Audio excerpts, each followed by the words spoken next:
What's happening, everybody? Welcome back to another Fall Obsession podcast episode. My name is Sam Thrash. I'm your host over here at Fall Obsession Podcast. Thank you for tuning in again. This week, my guest is Joe from Huntington Outdoor Gear. Huntington is a partner of Fall Obsession. We started working with them a while back, and they make products right now mainly featured around the reveal cell cams. They make a product called a Tenebrace. They make a rain and a weather shield. They make a security box. Products that have functional and purposeful use for blue collar hunters out there in the field. And they price their products so that they are obtainable to blue collar hunters. I can sit up here and talk to you guys all day long about how great a product works, doesn't matter what it is. The ultimate test and what's really going to make you guys believe it is you either trust us or you go and do it for yourself. I can say that I have gone and done it for myself, and we are not going to rep a product here at Fall Obsession unless we have field tested and proven it beforehand. When we first started our conversations with Huntington, Joe actually offered some of their tenebraces to us, like, hey, no expectations, take these out, test them out on your reveals, see what y'all think. We did that, we loved them, and we've been loving them ever since. So I encourage you guys to go check out Huntington Outdoor Gear and listen to this podcast. Watch the podcast video. Joe actually has all their products with him on the podcast video, so you guys can actually see them firsthand, with him talking about it and explaining the thought process behind them, the builds behind them. And it's obvious to me that they care about the quality of their products, and they care about their customers and want to make sure they have the best item in hand. So I hope you guys enjoy this conversation that I have with him and that you go and check their products out. Before we get to the episode, I got to give a shout out to our podcast partners here on Fall Obsession. The first one being Hoot Camo. Hoot Camo is another one of those products that we're not going to tell you to go try it unless we believe in it ourselves. I have worn Hoot Camo in Texas, in Colorado, in the snow, in hardwoods, in CRP fields, just all over the place, whether it's deer hunting or pheasant hunting this past year, and the gear is phenomenal. The pattern is excellent, it is extremely adaptable, and the quality of the gear is there too. I should have torn up my Hoot Camo by now. I would have torn up plenty of other sets of camouflage and outdoor gear by now, but my Hoot Camo is still going strong. The quality is there, guys. And what's even better is that the price point is realistic for the blue collar hunter out there. So if you're looking to get into a new full set of camouflage, go check out Hoot Camo. Or even if you just want to pick up a hat, a shirt, they got some great casual wear, go to their website at hootcamo.com. And when you place your order, use the code FALLOBSESSION15. That will save you guys some money when you check out. So Hoot Camo, go look them up and see what they're all about. Elite Archery is another podcast partner. We've been shooting elite bows for years over here at Fall Obsession now. Another product that I stand behind. I love my elite bow. This last year's Omnia was pretty smoking, and I'm looking forward to getting the Ethos in my hand here very soon. So if you guys haven't gone to your local dealer and taken the Elite Shootability Challenge, please go do so. Again, like I already said, that's the only way you guys are going to believe in it, is if you experience it. So go to your dealer, they'll put an Elite bow in your hand and compare it to the other brands and see what you think. That's what Elite themselves tell all their customers to do, because that's how much faith they have in their product. So Elite Archery, go check them out. The Outdoor Call Radio app is another podcast partner. Outdoors Dan from Respect the Game TV, he created an app for hunters and outdoorsmen that you can download on any device, where you can stream hunting shows and podcasts on a loop every single day. You will catch Fall Obsession podcast playing on that loop on Mondays, which is the same day as our new publications, as well as tons of other hunting shows and podcasts that we all know and love. So go download the Outdoor Call Radio app today. It is free. You can start streaming immediately. And go follow Outdoors Dan on social media. He does a couple of different live radio shows, a couple different times a week, at local Midwestern radio stations. And even if you are not local to one of those stations, you can still catch the broadcast shared live from his Facebook page. So go download the Outdoor Call Radio app and go follow Outdoors Dan. Last but not least, Ridge Rock Hunt Company is also a podcast partner. Derek Eves over there in Mississippi, he books hunts with vetted and trusted outfitters across the country. So if you're looking to set yourself up for success with a vetted outfitter for that next adventure, perhaps that bucket list hunt you've been saving up for, give Derek a call. He'll work with you on all the details and find something that works for you. Ridge Rock Hunt Company, go check them out. Finally, I always appreciate you guys tuning in and listening to the podcast. Be sure that you check out all of our other avenues of content that we have at Fall Obsession. We have multiple different shows streaming on Carbon TV, including Texas Dirt, Midwest Mindset, Couch Chats is our staff-inspired podcast series, and then Fall Obsession podcast that you guys are listening to right now also streams on Carbon TV. That is in addition to all of the other podcast streaming apps that you can catch our show on. Wherever you're listening, please make sure that you hit that subscribe button, notifications turned on if that's an option. That way you guys know when we drop a new episode. And head on over to our website, fallobsession.com. We got a ton of awesome educational hunting and outdoor content on there covering hundreds of different topics in the hunting and outdoor industry. And go pick you up some merch, support Fall Obsession. This Bear Country shirt that I'm wearing right here on this podcast video is only $1. You heard me right, $1 at fallobsession.com right now. So if you guys want to help us clear out some older inventory and pick up a sweet design, they're super cheap. You won't find a better price on a t-shirt while supplies last. And if you are hunting turkeys this year, I know turkey season is well underway for many places, but for some, they still got some season to go. Regardless, if you have a tag in your pocket and you're still chasing birds, go to fallobsession.com and sign up for the turkey hunt competition. You can win money, you can win memberships, you can win gear, you can win a hog hunt. We got all sorts of cool stuff that's a part of the turkey hunt competition right now. So go to fallobsession.com. It's plastered all over the website. You can't miss it. Learn more, sign up, register, get some raffle tickets, all that good stuff. Other than that, follow the social medias. You guys know the drill with that. We post daily, and I'm going to stop rambling, and we are going to head on over now to our conversation with Joe from Huntington. Thanks for listening to me. And now we are going to another Fall Obsession podcast. Oh, you got her, dude. She's down. Let's go. Dude, I just shot a deer of a lifetime. Freaking smoked him. One with nature, and if you're a believer, one with God. Definitely gets your heart pumping. Boy, you are in trouble. Fall Obsession Podcast. What's happening, everybody? Welcome back. Another Fall Obsession podcast. My name is Sam. I'm your host once again this week. And my guest is from one of our partners over here at Fall Obsession, Mr. Joe Clocker from Huntington Outdoor Gear. Welcome to the podcast, man. Happy to have you on. Yeah, thanks for having me.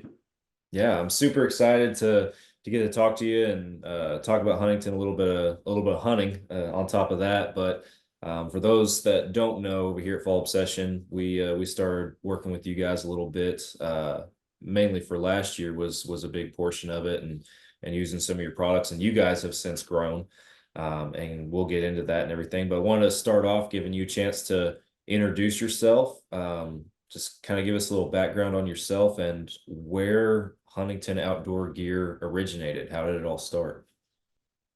Yeah, so it's me, and then I have a partner also, Randy Klein, that works with me. He's a cousin, also kind of been my lifetime hunting partner.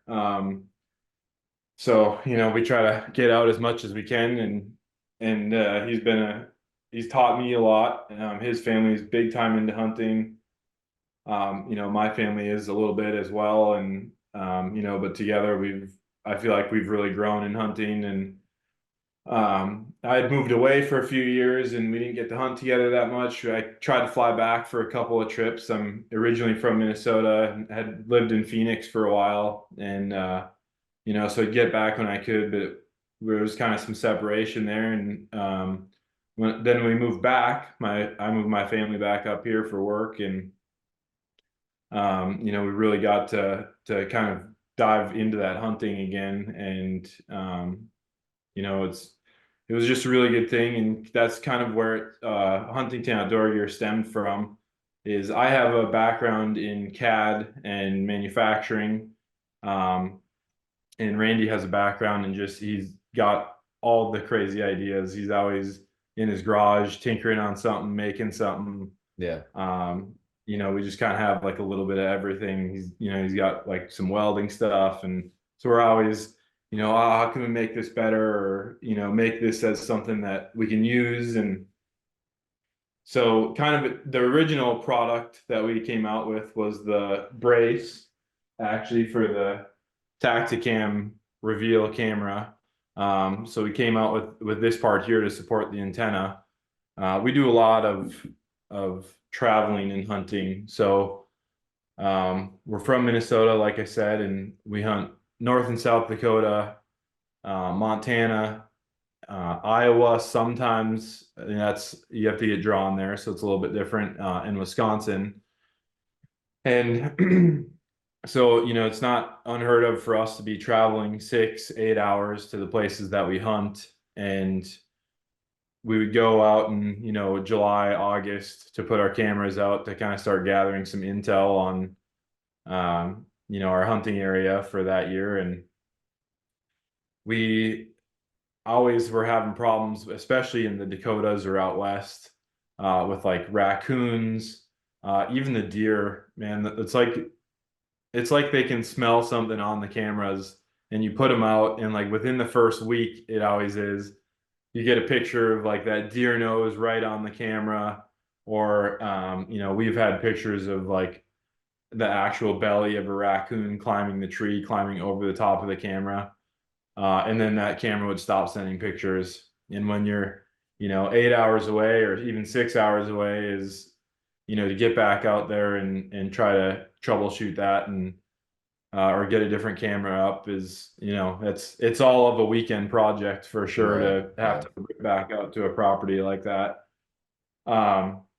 So then when you would go back, your antenna would be tipped down or even broken off. Like, deer gets their antlers tangled up in it and they break them right off, or even raccoons when they're trying to climb them, if it's up and, not secured at all, they just snap it right off. So to combat that, then we'd go out and, we'd have all of our brackets to hook them onto trees or fence posts and all that. And we'd carry, that classic ball of, like we always call it exhaust hanger wire or whatever, but you got that gauge wire in your pliers, and we'd be like wrapping the wire around the antennas and wrapping it around the tree. And it would have been 2 years ago now. And we were doing that, and I'm like, man, there has got to be a better way to do this. And so Randy and I kind of started brainstorming, and because I'm kind of an engineer by trade, I've got a 3D printer. And so when we got back from setting our cameras out, I kind of started in on, drawing and kind of doing some test fitting. And then that winter we ran a bunch of our just 3D printed versions of the brace. It was a little bit challenging to dial in that fit because we wanted something that was nice and tight to where we didn't have to worry about something pushing it out, but we didn't want it so tight to where, you run into risks of breaking the antenna yourself trying to install it or anything like that. So we felt like we had gotten that pretty dialed in. And then there was the commitment of we wanted to come up with a good consumer product, like, no, because we talked about just, hey, let's try some small volume stuff. We could just do some 3D printed and, see if people are interested in them. And, we talked back and forth about it for a while, and we were just like, it just doesn't feel like that's going to be like the real like consumer product, something, that we can feel good about getting out to people. So we had to kind of take the dive in and, committed to doing actual injection molding tooling for that part. And, we were a little bit nervous about it. We put some money out there, and then we we got the first parts in and they fit really good, and like the the texture was good. I mean, trying to break these things with like the gusseting that goes through them and everything, even just trying to do like some destructive testing, they're a seriously tough part.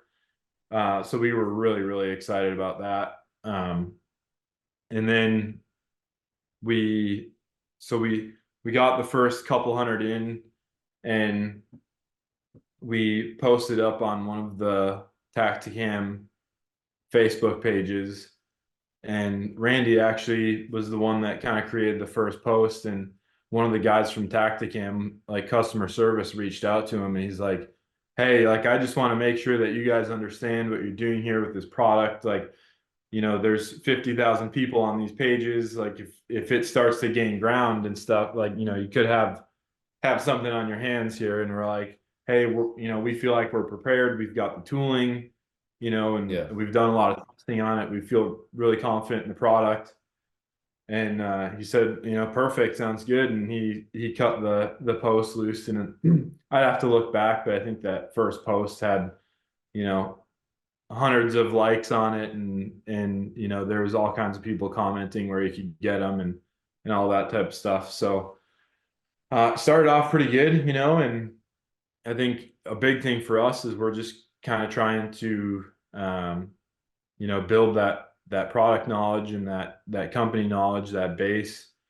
And we try to come up with other new products that we feel like we need, and other people feel like they need. We've done a couple of we've done one trade show this year. We did the Minnesota Deer Classic.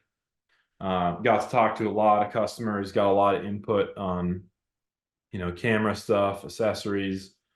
We just we kind of want to be that company that people could talk to at a show and kind of tell them, you have somebody tell you some issues that they might be having with anything hunting related, or even not hunting related. That's why we really kept the name Huntington Outdoor Gear relatively broad. We didn't want to be tunneled into just specifically hunting or fishing or anything like that. Yeah. We just want to be able to provide people solutions of issues that they're having with anything outdoors, really.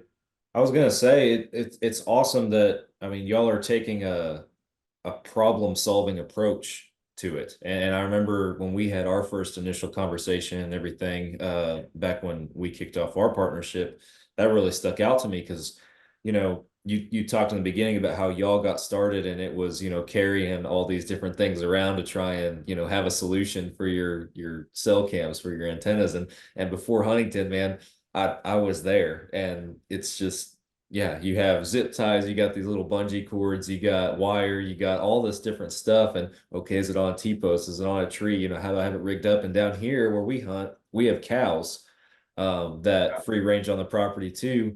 So if you don't have it tucked away somewhere where they don't really pay it much mind, they're gonna get into it and mess with it. And practically every time I'd go out there, it'd, be an antenna or something that would be messed up on one of them. And that you have a solution to a problem that every blue collar hunter out there deals with to one extent or the other. And then on top of it, what really sticks out to us and that I get behind as a blue collar guy myself is also the price point that you guys are marketing the product itself at. It's very, it doesn't seem like you're trying to, oversell it or anything to anybody. You're making it at least so that it's obtainable, for the everyday guy to fix this issue, which is awesome. Yeah, that was, another obviously big conversation that we had to have coming into it is price point. And, just talked about it. And we're like, hey, like, really, we just want it to be a solution for people. And so we, just at the time, the replacement antennas were $9.99 or $9.95 as well. And so we're like, hey, we just want to be right at that price point of, hey, buy an antenna, buy a antenna brace, and that would be the last antenna that you got to buy. Yeah. No, So I can't say enough about it, man. I mean, you guys, hooked us up and set us up with some initially for our team. And, initially when we were just demoing them, you were like, hey, let me send you a couple and see what y'all think. And we got great reviews. And Yeah, now we're super stoked to be partnering with you guys to the extent that we are, and have you guys' name on our Texas Dirt and Midwest Mindset series and everything. I know Mike up there in Michigan, he's using them on all his reveals on that Midwest Mindset series, and yeah, he loves them up there, man, and it's definitely saving some hunters some headache for sure. No doubt about that. Yeah, it's been really fun to. I feel like it's so easy in the hunter community to kind of like nestle in with the people that you're really close with hunting with. You kind of got like your core group. I feel like Yeah. it's really easy to get tunnel visioned into some of that, and so it's been really fun to partner with you guys and be able to talk to some of your staff and stuff like that. That it kind of opens it up. It's so easy to especially with something like hunting or outdoors in general, where it's kind of an individual thing usually, or like small group. But like when you start to, and even at shows is like talking to other people and seeing how like revved up they get about, whatever they're gonna go out and do. And you're like, man, it's just hard not to be happy about. Yeah, absolutely. So y'all got kind of started paving your way a little bit with that tenebrace. But since then, and anybody that takes a peek at your social medias or your website will see y'all have started expanding into some other things as well. So what are some of the other products that you guys are revving up right now? Yeah, so kind of the second product. So as actually, we were able to.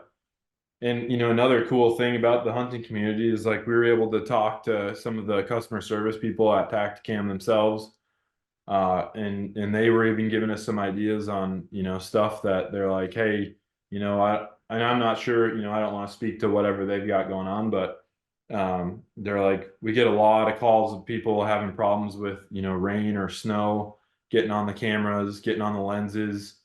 Um, it attributes to the lens fogging up a lot of times, if that antenna doesn't get tightened, or there's seals that are older cameras, seals kind of start to go bad and water can get inside and fog up that lens. So we came out with a rain shield that works with the tenebrace. um, Relatively simple piece of plastic that gets formed with some protection on both sides. It slides right on to the brace.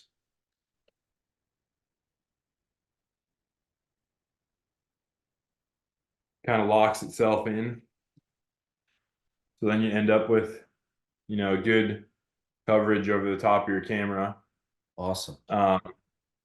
Yeah, so that was kind of the second product that we really pursued. We use them quite a bit actually out west, especially.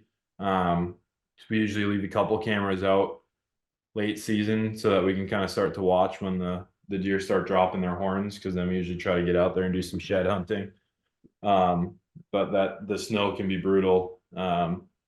So would have been last year. We had a lot more snow up here last year, but last year we left, I think, 3 cameras out, and by like the end of January, we stopped getting pictures altogether because the motion sensors and the lenses just were like had like caked up frozen snow on the front of them. And so they stopped working, and this year we left. So in November, we kind of went out and did our last. It was late November. We went out and did kind of our last hunt, and left 3 cameras out with the rain covers on them, and didn't have any pictures where there was snow plug in the lens or anything like that. I think we had maybe 3 or 4 different snowstorms, and Wow. seemed to keep them protected from that. Um, we got a couple videos of them too.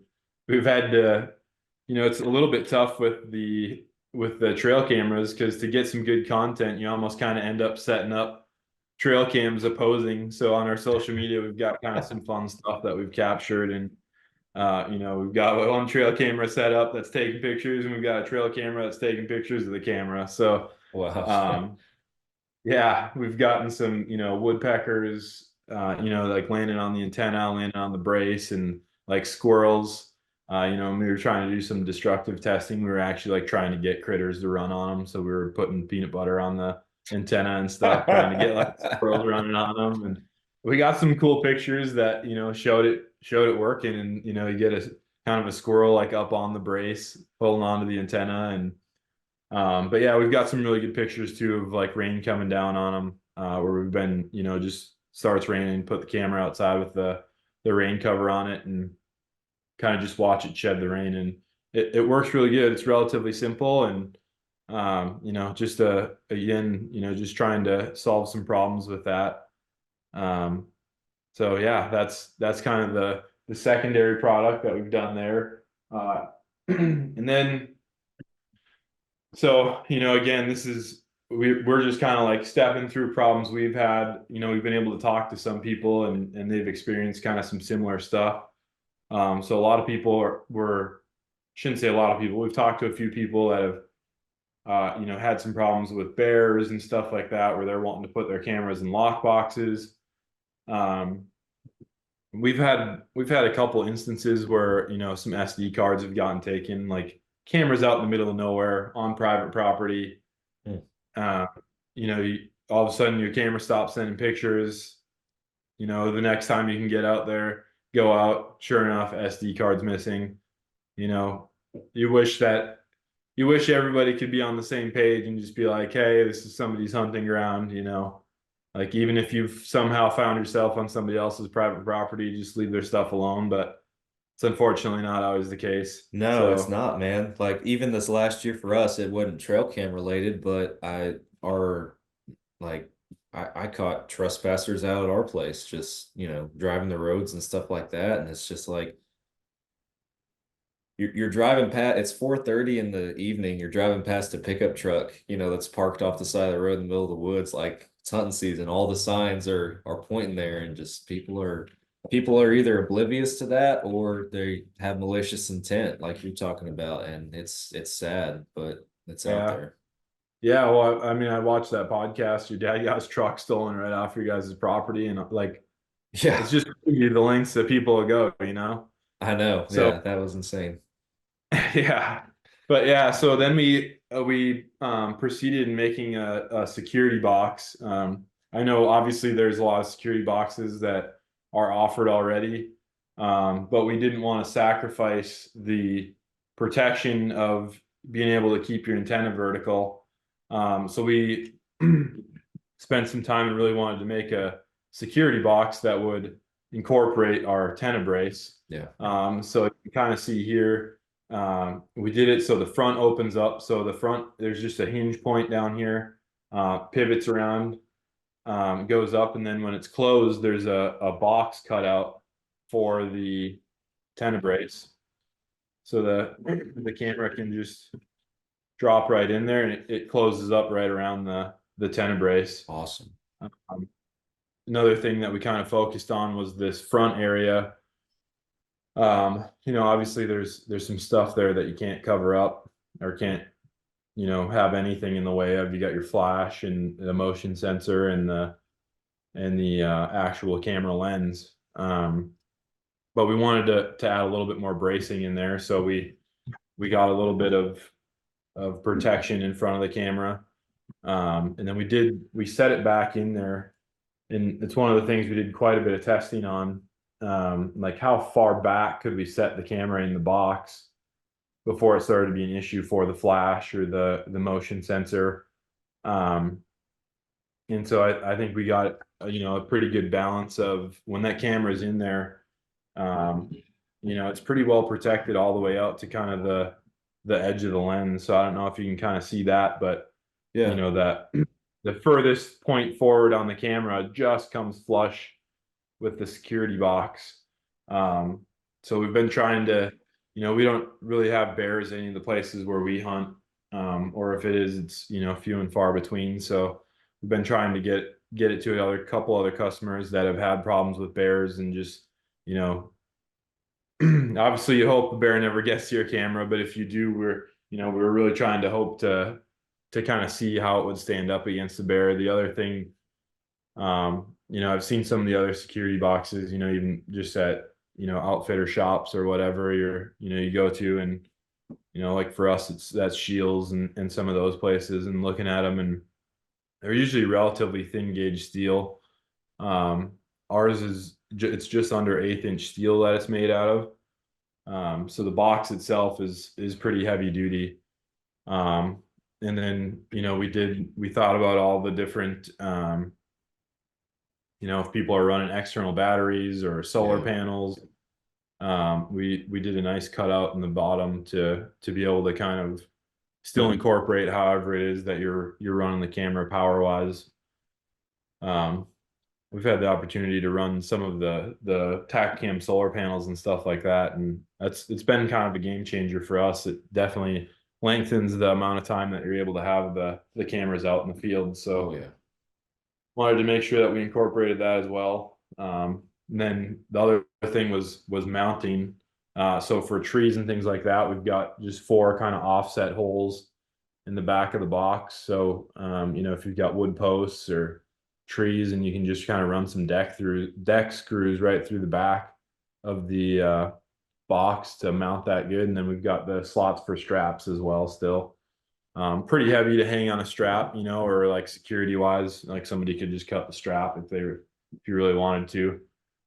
But yeah, and then kind of same thing, we wanted to, our goal is to always provide a really like thought through, and like, or even if you would be out hunting and you're like, man, I really need to get one of the security boxes, we want you to not have to buy a bunch of different stuff.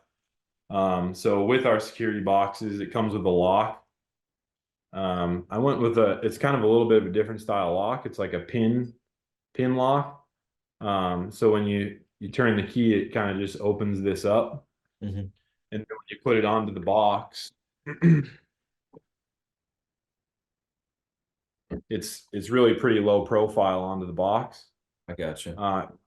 Kind of the same concept, if you would wish you didn't have to think stuff through like this, but some people come prepared, and with a regular padlock and a bolt cutters, it's not too hard to get into something that's locked.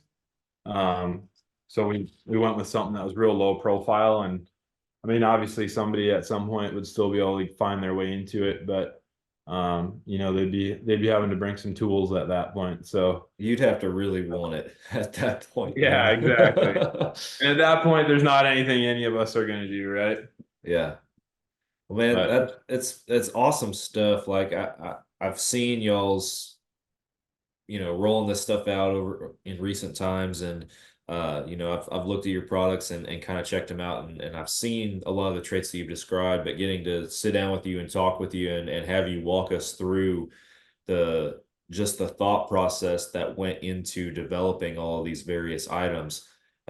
It's very evident to me, at least, that you guys, one, you care about, the products that you guys are putting out, and you're wanting to put out the best thing, and the quality control is definitely there. You've thought of every little detail, and it definitely shows in the quality of the product. I think it's awesome stuff. yeah, it's pretty exciting. And like I said, I mean, it's fun to work with, you guys and your staff, and, even just at shows, talking to people, and, we want to help people solve problems, and this is a way that we really get to do that and enjoy doing what we love. It's Yeah. like, I feel like it's kind of everybody's dream that's a hunter or a fishing person to, be able to start to try to kind of transition into having that be, part of your profession is a really exciting thing. Yeah. So on that note, what's next? I don't want you to have to give out any top secret information or anything, but are you guys still working on new stuff, or what are the next steps for the brand? Yeah, we definitely are. Obviously we've pushed pretty hard into the camera and the accessories side of things. So on top of the products that we do make, we're also a Tactacam dealer. So we've taken the time and we've got set up with them. So, we sell cameras and we sell all the Tactacam accessories. So, our website is a sort of a one-stop shop, if you will, for the Tactacam accessories. including accessories of our own. So we're kind of trying to grow on that. One of the things that we've been looking at doing, we've got some places that we go out west, especially like we do some hunting along the Missouri River in South Dakota. And the service there is, you've got like down in the river breaks, there'll be like, 100-foot drops down into the, a ravine or a draw, and usually pretty steep. And when you get down the bottom, there's no service. So one of the things that we've been looking at doing, because we've done it for ourselves in the past, is you can buy like rolls of coax cable from Menards or Home Depot or kind of whatever your, local supplier places. That's what, all of the like TV cable and everything used to be run in this. It's like 5/16 coated coax cable. And so we've, through trial and error found, these places that have connectors to adapt either side of the coax cable to either go into the camera or go onto the antenna. And so one of the places that we go out there, we have 250 feet of coax cable, just like shallow buried in the ground. And we run it from the tree down at the bottom of the ravine where we put our cameras up out of the draw. And then we've got a T-post pounded in the ground that we just either tape or wire tie or zip tie the antenna to on the T-post, and it gets service. So Wow. where we normally can't get pictures from, we did this just like shallow wire bury, and then screwed these ends on and attached it to either side, and it gets just enough signal to send our pictures once a day, and that's been really good for us. So we've been kind of doing some research on that. We want to find a supplier for the ends. Then we're, it's always trying to figure out what the product's actually going to be. We're trying to decide if we want to provide the coax cable and have it, by the foot. Like if somebody measures it out and they're like, hey, I need a 50-foot cable to get higher in this tree to get the antenna up. It might be something like that, or, something as simple as, they could go to Menards and they could buy the 500-foot roll of wire. It's usually not too expensive. And then we'd be able to just supply them with a small kit of everything that's the ends for the coax cable and then the ends that would adapt it to fit the cameras. Yeah. So that's kind of one of the products that we've been working on, kicking around a little bit of how we want to do that. And then another one that we're pretty excited about, obviously better for certain people than others, but a lot of my hunting group or my immediate hunting group and some of Randy's family, they're farmers, and the farm trade's been a little bit hard, especially this last fall. All the prices for corn and everything like that has been super down. So one of the things that we did last year as kind of a test for ourselves, one of the guys that we hunt with, they're able to bait where they hunt in North Dakota. And so we mixed up, it's all farm equipment, but we got a big grinder mixer, and we mixed up a batch of, just kind of what we thought would be a good, it works really good as like a scent attractant and also for feed. So yeah, and it's got some minerals and stuff in it as well. So, good for horn growth and things like that. But we really want to kind of amplify that a little bit. And we've got some recipes that we've been messing around with to be able to mix up and do some small batch runs of some, deer feed, and or it would still be considered a feed, I think, but it would be kind of a like highly scented, like we're thinking we're going to do maybe like a berry mix. So it'd be like cherry, blueberry, maybe apple, like aromatics in this feed, to where if you're feeding it or if you're at a place where you can bait, and you throw it out, and that it's just a really potent, smell, aromatic smell to draw those deer in.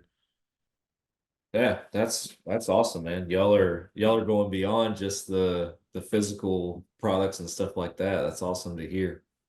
Yeah, we're trying to, and obviously, going to shows and some of that, you kind of get some ideas from what people are doing and some of the ideas that other people have that, maybe they aren't able to, produce it or whatever. Yeah. And to be able to work with them and kind of just chat with them about their ideas, and usually they're happy to see a problem solved. So that's pretty exciting for us.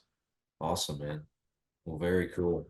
Yeah, I'm excited to see where time takes y'all, because y'all been rocking and rolling, and it's been nothing but good stuff so far. So we're there with you and ready to support you with whatever comes next. I'm excited. Yeah, we appreciate it.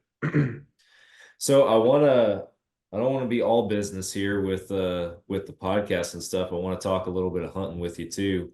And I'm going to start by asking about the Euro mount that you got on the table behind you, and where that dude came from, because it looks like an 8 from here, and I'm a sucker for big 8s. Yeah, so it's kind of a unique one. It does have a little sticker Yeah, he's on got the a one little, side. little extras. Yeah. Yep, and crazy tall brow tines. So this was archery buck for me for Wisconsin this year. So we filled our North Dakota tags. So normally North Dakota around us is what opens first. So 1st of September, it's out to North Dakota. This year was opening weekend. I think the high on both Saturday and Sunday, because it opens technically Friday afternoon. High Saturday was 99. High Sunday was like 98 Mm. in North Dakota. We filled both Randy and I, we hunt. I've actually been blessed. My family's got some private land out there Awesome. that we're able to hunt. And we both punched our tags first weekend. Randy shot, we rough scored it when he first shot it. It was like a 160-inch 10-pointer, Wow. full velvet. So, and it's just, he shot it there's not a lot of trees where we are out there. So we do a lot of like ground blinds or like brushed in blinds. Yeah. And he shot this thing at like 5 yards outside of his brush blind. Holy Yeah. smokes. And it's like classic. We get out there. It's private land, so we've each got e-bikes. So we run e-bikes out to our stands. Nice. And we went out pretty early, even though it was pretty hot. You bike in, and he's like sweating, no shirt on. He had to brush in his blind still a little bit, clean it up we were out there in the summer and got it kind of prepped, but still doing like some fine tuning. And just got done pruning, sat down, and I was sitting in my stand, and he called me, and I'm like, man, this is really weird that he's calling me. Like I just only got up into my ladder stand, and I look at my phone, and I'm like, oh no, I hope like his bike broke, or like we've seen some rattlesnakes out there, so like immediately you flash to like, oh no, what happened? Yeah. Like if it's a call, like it's usually an emergency. And I picked up, and he was like shaking on the other end of the phone, and he's like, I just shot that buck it was the first good picture we had got of it was just that morning on our way out there. And yeah, he said he got done trimming, he sat down, and he said as soon as he sat down, he could see the horns coming over the top of the sunflowers. It's a lot of egg out there, and they do a lot of sunflowers. But yeah, he said he could just see the horns over the top of the sunflowers, and it came out, and it was still behind some brush at like 15 yards, and it turned and started coming towards him, and he was already drawn back. He drew back when he could see it in the sunflowers, and he's like, it just kept coming and kept coming, and it got to the point where it was like on the other side of the brush where he's got his blind set up. and he doesn't have any shooting lanes through there. And he actually shot it through where he walks into his blind. And he's like, it was crazy. Oh man. Yeah. Wow. That's crazy, man. Yeah. Wow. So You that, said 160-inch 10 point yeah. in velvet. Yeah. Wow. That is awesome. Yeah. I'm pretty sure I posted a picture of it on our social media. If not, I will. But yeah, he just got back from the taxidermy maybe like 2 or 3 weeks ago. So he did a shoulder mount on it, and Yeah. yeah, full velvet. It's been one of the benefits of North Dakota. We each now have shot for sure 2 velvet bucks, because I followed up. That would have actually been on, I think it was Friday night. Because that's the opens Friday at noon. So Friday night's kind of the first hunt.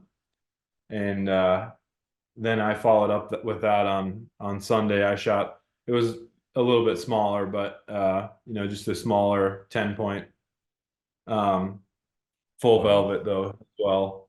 And yeah, so we punched our tags super early.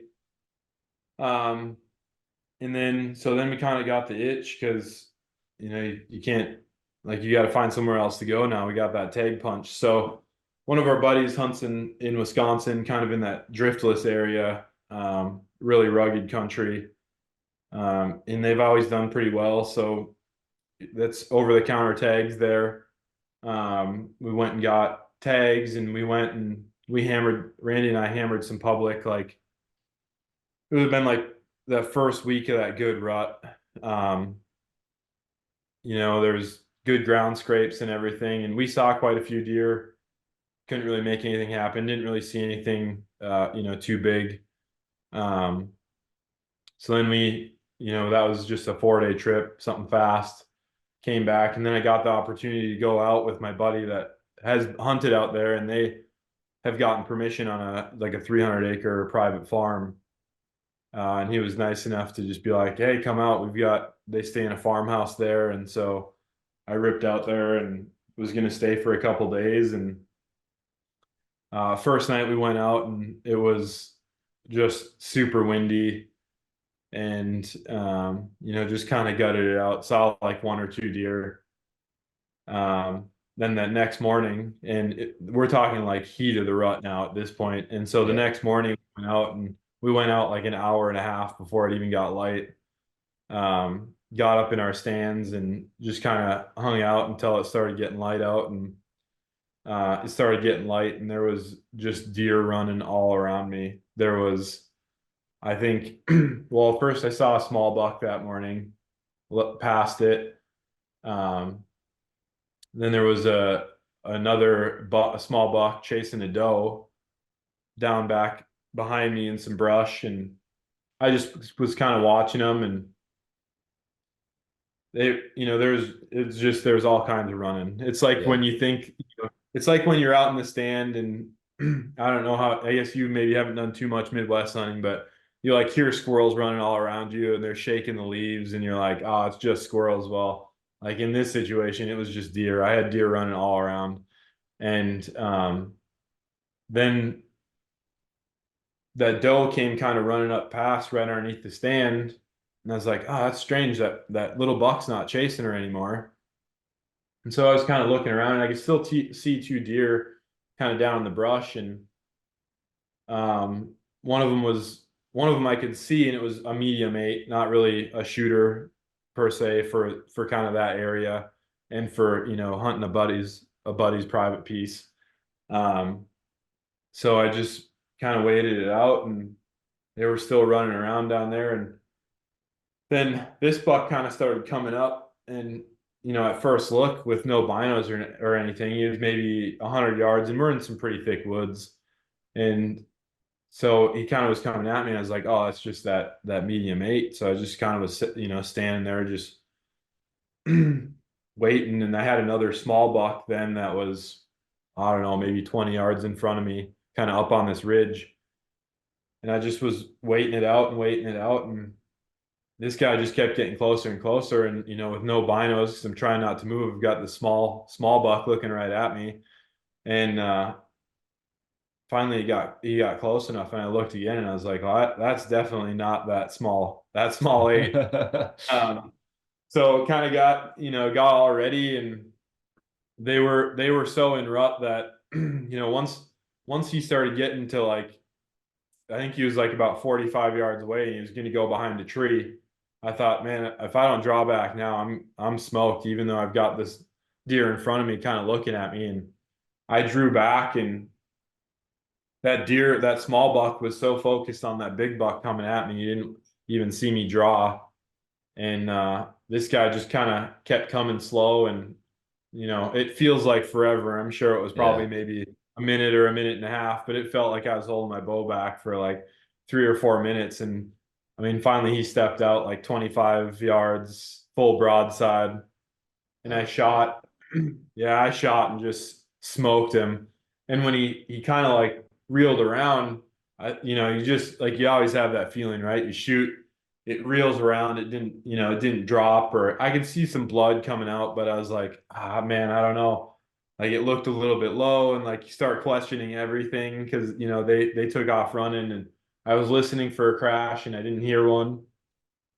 And I was just like, oh no, man, I think I might have hit low. So of course texted everybody, hey, I just shot one and I might have hit a little bit low, so I'm just gonna let it lay. So I let it lay for like 45 minutes and got down out of the stand, and it's all oak leaves, so it's kind of orange and red and everything anyways. So trying to Yeah. look through the binos for blood, you can't see much. And I got down, and it was just like kind of the classic like 1 foot wide blood trail, and I was like, oh yeah, he's down for sure. And I walked maybe about like 60 or 70 yards down, and there he was laying. So yeah, super super unique with the tall brows. And it's kind of weird. He's kind of not really symmetrical. It's kind of pushed in on this side, Yeah. and this side's really nice. Yeah. It's Um, almost like he grew two different antlers.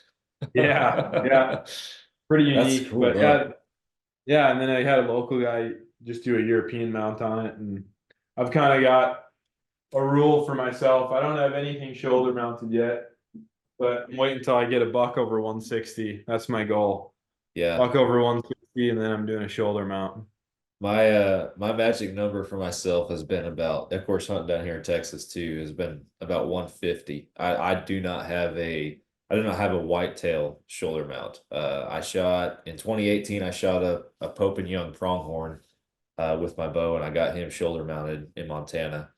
And then Okay. even though he's not the biggest buck in the world, my mule deer from last year, spot and stock archery buck, I got him a shoulder mount coming with him because it was too crazy. My first ever mule deer and such a crazy experience. I couldn't not do it.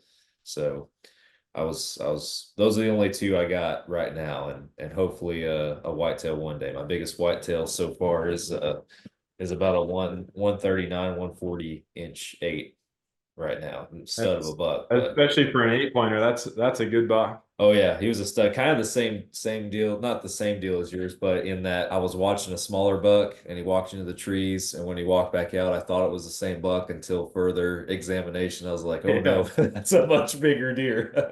Right. Yeah, and when those small ones are around, or at least for me, is like, everybody can say like, oh, the more experience you have, you don't get buck fever as much and all that stuff. But like to me, it's a total mindset thing. So like when you got those small bucks around, like you got to do everything you can to try to keep your blood pressure down and your nerves down. So you're Oh like, yeah. yep, that's not a shooter. That's not a shooter. No, listening to you tell that story, man, it reminded me. I think it was 2015 or 2016. Myself and one of my buddies, we were hunting on a friend's place. Kind of same deal, pretty for Texas, it was a pretty decently wooded area. We were right on this dry creek bed. It was drizzling all day off and on for us. Peak of the rut, and like before daylight, we were hearing grunts and hearing deer running the creek bed underneath us, and it came daylight and we were just watching deer. And there's this one older, just he wasn't real wide. He had some decent height, and had a lot of mass, big old 10 point chocolate horned deer. And I was filming for my buddy.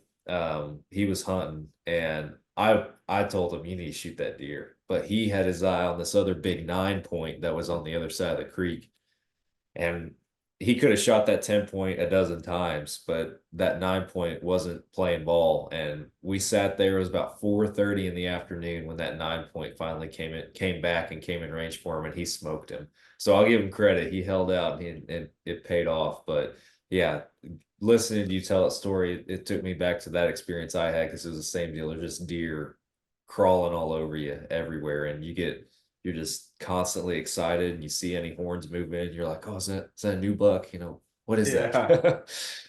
Yeah, that's that awesome. Well, for us around here, it's like, everybody talks about like the first week in November, Yeah, and that's like that first week in November, at least in Wisconsin, there was just deer running everywhere. yeah. No, I I almost got into some pretty good rutting activity down here in Texas this year, but it's been a while since we had just a good throwdown rut. I feel like we were right on that verge, and I think it did hit, but with the way that, work schedules and personal schedules work, you can't always hunt when the time is right. And we hunted right up into it, and we saw some good deer for sure, but couldn't close the deal. Yeah, I know that's how it was in in Arizona when I lived there. Um, it's tough that that rut. It seems to vary so much with the Yeah. weather. Yeah. Um, and it was just the same thing. I was always driving a couple hours to try to get into some deer, and I could just never get it down. I could never hit that rut where it seemed like those bucks were just really running. Yeah. Um, all the time I was there, I drew one rifle tag and shot one small mule deer up there, but um, super fun place to hunt. Definitely a different deal. I hunted there for, I think I was there for 5 years, and I hunted there for 3, and just tough, Yeah. tough country to hunt in. Oh yeah. No, it's crazy. I've started I've hopefully I kicked it off last year because my Montana pronghorn hunting was really all the out of state hunting that I had ever done until last year when I went to Colorado. And my goal is to start experiencing a new place every year, at least for the next few seasons if I can. So and yeah, it's crazy the contrast, wherever you call home, you have, the hunting that at home, and then you can go to a different state or wherever, and it's just a totally different mindset. I experienced that firsthand this last year, and it's frustrating, crazy, and exciting all at the same time. It is, yeah. We like for both Randy and I, and even a couple of the other guys in our group, is just like there's nothing better than that Western spot and stock. Even when you have stands, or like we do a lot of ground blinds, you still end up. It's kind of like a combo of spot and stock and sitting in blinds, and it's exciting. Oh yeah, no, I couldn't agree more. So you've talked about a couple archery hunts. Do you only bow hunt or do you rifle hunt too? No, I do some rifle hunting. So where we are in Minnesota, it's actually shotgun. Okay. Uh, so you got to run a shotgun and slugs.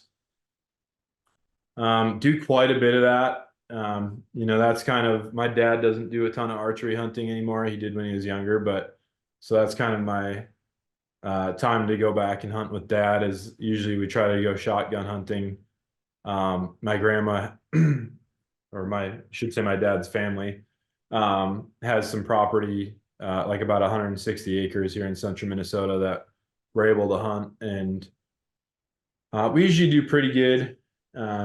Usually not a lot of big bucks. Not that we're only trophy hunters. I'm all for getting some meat on the table as well. So Oh yeah. we usually try to take a doe or two. And if a decent buck comes along, then we'll take that. My dad shot just a really old, busted up 10-pointer this year. He actually, again, another crazy experience. That slug opener landed right in the peak of the rut this year in Minnesota, and opening morning he had 3 bucks chasing each other around kind of around his stand, and it's a not like an overly wooded area, but relatively wooded. And he said those deer were chasing each other so fast he couldn't even get his gun up to even try to shoot at any of them. And it just so Wow. happened this big old busted up 10 was kind of the last guy in the line, and he stopped for a second, and Dad's kind of a dead eye, so Yeah. it stopped for just long enough, and he put it down in its tracks. So that was Awesome. really exciting, and I ended up just shooting a doe for meat, and we can shoot here in Minnesota. We can shoot up to 3 deer, so you can shoot two does and a buck where we Gotcha. are. So I shot one archery, and then I shot one doe with shotgun. Um, Gotcha. but yeah, so that's kind of the gist of the hunting here. When I was younger, I shot some pretty decent bucks. Nothing real huge. One that was kind of unique. We used to go to this public hunting ground, and it's like a 2 square mile cattail slough. And there's just like a little border of kind of prairie all the way around it, and we always did pretty good there. And I shot this one. I think it probably would have been a 10 pointer, right out in the middle of the cattail slough. And we had to. It was like you had to have knee-high boots and kind of go across the top of the bog to get out there and go get it. Um, a bunch of the guys from that area had pictures of it. When he was in velvet, I think he got hit by a car on the one side. Oh, dang. And so like his one side was like really nice symmetrical, 5 point. And then his other side, it was just a club. Huh. Because when he got hit by the car, it was like it took all of his velvet and it just kind of formed like a big like bag, like a big velvet bag. And when it Wow. hardened, it was just like a big club kind of hanging out on the side of his head. So that was Wow. kind of a cool buck, a little bit unique. Yeah. Um, but yeah, otherwise it's mostly just been meat bucks. A lot of deer around, but there's not great management around here, so Yeah. usually not much for big bucks. Yeah. Yeah. It's hard when you got smaller pieces or neighbors not on the same page, you name Yeah, it. So it can be tough. yeah, it is. That's where, again, we've been blessed with kind of the property that we have in North Dakota. We're able to manage it really well. Good. It's me, Randy, and then I've got a couple other family members that hunt it. But even with being landowners, the out of state rules is basically we get like one rifle tag a year, and everything else is archery. So pretty much automatically your odds go way down, and we just try to manage it really closely, and for sure it has to be an 8 point or bigger, and we try to get some decent frames. This is mine from this year, my full velvet. Oh, nice. uh, yeah, so not a huge frame, but it was kind of just another one of those situations where like everything worked out right, and Yeah. you're just kind of like, well, I mean, it seems like it was just meant to be. So Yeah. excitement level was there, and I was super stoked to get another pretty decent velvet buck. So That's um, awesome, man. yeah, that's that one. Then I did grab two. This is Oh, I didn't even see mine from, that one behind you. yeah, mine from a few years ago. Wow. Uh, so this is, got to brag a little bit. This is kind of my biggest whitetail archery. Um, it was, similar story out in North Dakota, and was trying to kind of a new spot and didn't have a blind or anything. I was kind of sitting on the backside of a like a dammed up water hole. I was kind of sitting right on the backside of the dam, and this guy was coming to get a drink and kind of came out through the sunflowers, and he was about 65 yards, and I let one fly and just smacked it right where it needed to, and he made it about 60 yards, and yeah, it was Wow. pretty exciting. That's awesome, man. Nothing nothing like archery hunting. I always said that. Yeah.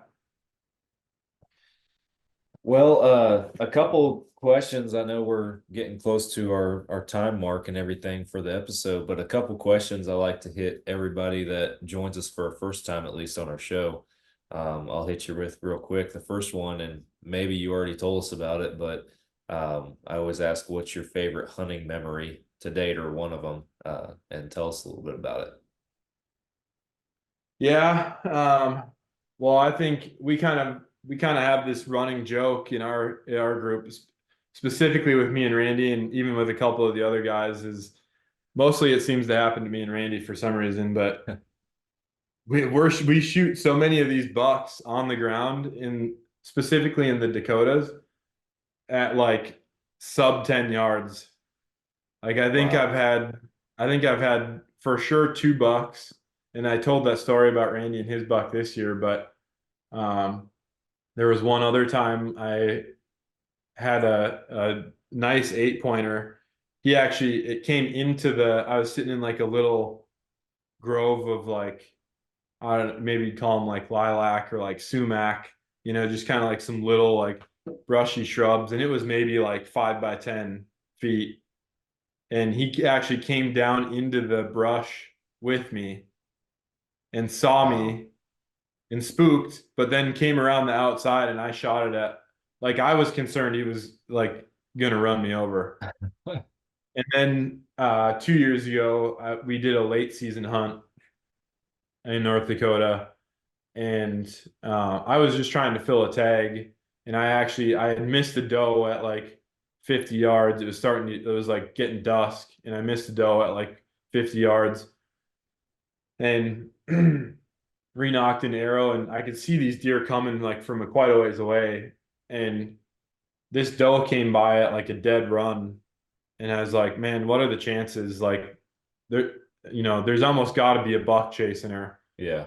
and um, so sure, I had actually drawn back, thinking I was going to shoot at that doe because I figured she'd stop and see me, and she ran within like 10 yards of me, and just never even took a second to look at anything. And this decent 8 point buck came running behind her, and he stopped at like 30 yards and faced right at me and just started walking straight at me. And so I let him get to about like 8 yards away, and I just let one fly right at Oh his front of man. his chest. Yeah, he ran like 30 yards, and I watched him die. So it was, Wow. those are kind of my favorite memories. Is just like, and that's kind of the running joke now. Is like, hey, if you let them, they'll come right into the bush with you. Wow. That's crazy, man. Yeah. I mean, rare growing up and over the years and everything, either me or my dad would have close encounters like that or deer right on top of us, but not like super consistently or nothing as crazy as that. That's an adrenaline rush for sure. Yeah. Well, the other question that I hit you with, and then we'll wrap it up, is what is at the top of your bucket list, hunting wise, that you haven't gotten to do yet that you'd like to do one day? Man, that's a tough question. Normally is for most folks. It is for me. Yeah. Yeah. I think, for me, I really like archery hunting. Um, and I think the top for me would be to be able to, I'd love to shoot a big bull elk like on public land Yeah. with archery somewhere. Yeah. Um, I've looked into it a little bit now, and it's not something I've even done before. I haven't gone out elk hunting at all, like rifle or bow. Applied some when I was in Arizona, but never got drawn. Um, but yeah, I think that's probably like top of the list for me is to shoot. I don't even think it'd have to be that big. Yeah. Like spot stock archery, like getting in close on a like a I mean, elk are just big already, but Yeah. getting in close on something and being able to archery hunt a big elk, I think is probably like top of the list for me. Followed real close by a big mule deer in the Yeah. Dakotas. Oh yeah. Y'all got some giants up there for sure. Yeah. Well, awesome, man. Well, I appreciate you coming on the show for this episode and talking a little hunting and then sharing with us everything you guys got going on with your brand. It's been awesome to learn in detail about it. So thank you. Yeah, you bet. It's been really good talking to you. Real quick, tell everybody that's listening where they can find you guys. Yeah, www.huntingtonoutdoorgear.com.